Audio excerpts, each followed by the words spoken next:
Selamat pagi anak-anak yang baik, salam jumpa, salam sehat. Semoga kamu semua dalam keadaan sehat dan bahagia.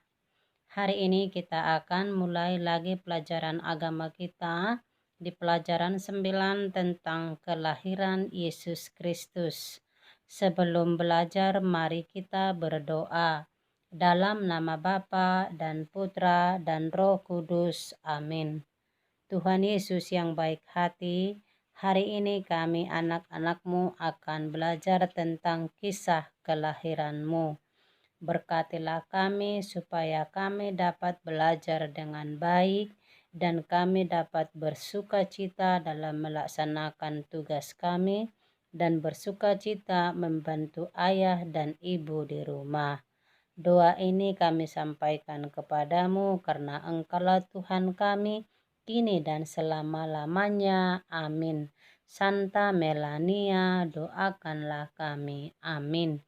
Dalam nama Bapa dan Putra dan Roh Kudus. Amin. Baik anak-anakku, hari ini kita mulai lagi di pelajaran kita ini, pelajaran 9, kelahiran Yesus Kristus. Sebelum Ibu Wati menerangkan, terlebih dahulu simak video berikut. Lukas 2 ayat 1-7. Inilah silsilah Yesus Kristus anak Daud, anak Abraham. Jadi seluruhnya ada 14 keturunan dari Abraham sampai Daud, 14 keturunan dari Daud sampai pembuangan ke Babel, dan 14 keturunan dari pembuangan ke Babel sampai Kristus. Kelahiran Yesus Kristus adalah seperti berikut. Pada waktu Maria ibunya bertunangan dengan Yusuf, ternyata ia mengandung dari Roh Kudus sebelum mereka hidup sebagai suami istri. Karena Yusuf suaminya seorang yang tulus hati dan tidak mau mencemarkan nama istrinya di muka umum, ia bermaksud menceraikannya dengan diam-diam. Tetapi ketika ia mempertimbangkan maksud itu, malaikat Tuhan nampak kepadanya dalam mimpi dan berkata, Yusuf anak Daud, janganlah engkau takut mengambil Maria sebagai istrimu, sebab anak yang di dalam kandungannya adalah dari Roh Kudus. Ia akan melahirkan anak laki-laki, dan engkau akan menamakan dia Yesus, karena dialah yang akan menyelamatkan umatnya dari dosa mereka. Sesudah bangun dari tidurnya, Yusuf berbuat seperti yang diperintahkan malaikat Tuhan itu kepadanya. Ia mengambil Maria sebagai istrinya.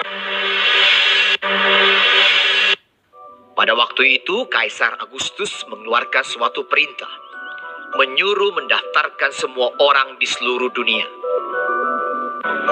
Demikian juga Yusuf pergi dari kota Nazaret di Galilea ke Yudea, ke kota Daud yang bernama Bethlehem, karena ia berasal dari keluarga dan keturunan Daud, supaya didaftarkan bersama-sama dengan Maria, tunangannya yang sedang mengandung. Maka pergilah semua orang mendaftarkan diri masing-masing di kotanya sendiri. Kota itu menjadi ramai sekali. Tidak ada penginapan untuk Yusuf dan Maria. Akhirnya, Yusuf menemukan sebuah tempat untuk menginap, sebuah kandang binatang. Ketika mereka di situ, tibalah waktunya bagi Maria untuk bersalin. Dan ia melahirkan seorang anak laki-laki, anaknya yang sulung. Lalu dibungkusnya dengan lampin dan dibaringkannya di dalam palungan. Hal itu terjadi supaya genaplah yang difirmankan Tuhan oleh Nabi. Sesungguhnya anak darah itu akan mengandung dan melahirkan seorang anak laki-laki. Immanuel, Allah menyertai kita. Dan Yusuf menamakan dia Yesus.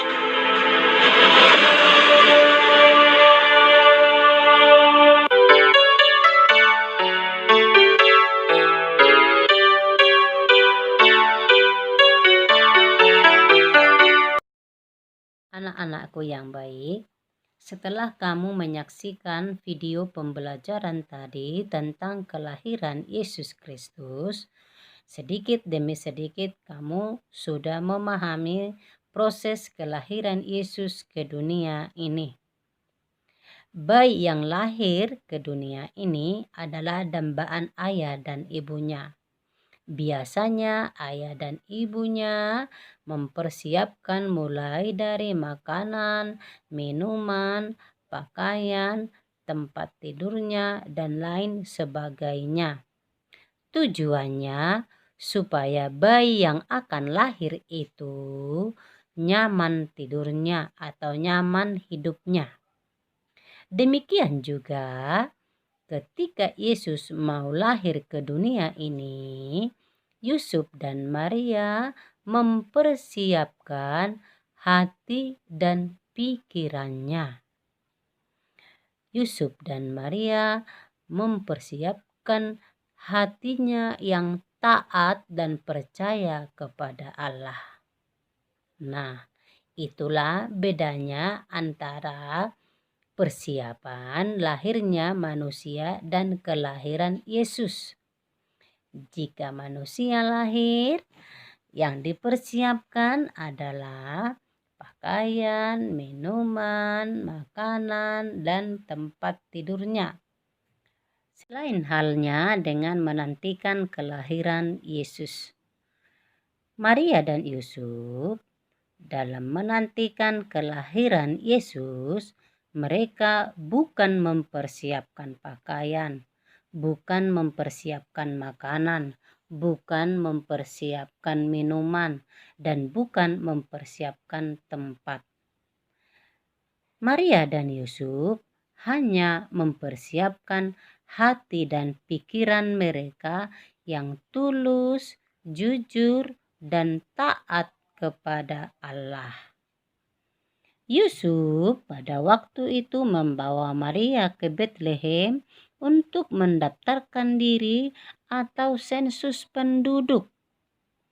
Mereka berangkat dari Nazaret menuju Betlehem. Ketika sampai di Betlehem, tidak ada lagi tempat penginapan bagi Yusuf dan Maria. Karena di Betlehem sudah dipadati oleh penduduk yang mau mengikuti sensus. Tetapi Tuhan itu baik. Ada seorang yang baik hati memberikan sebuah kandang hewan untuk tempat Yusuf dan Maria.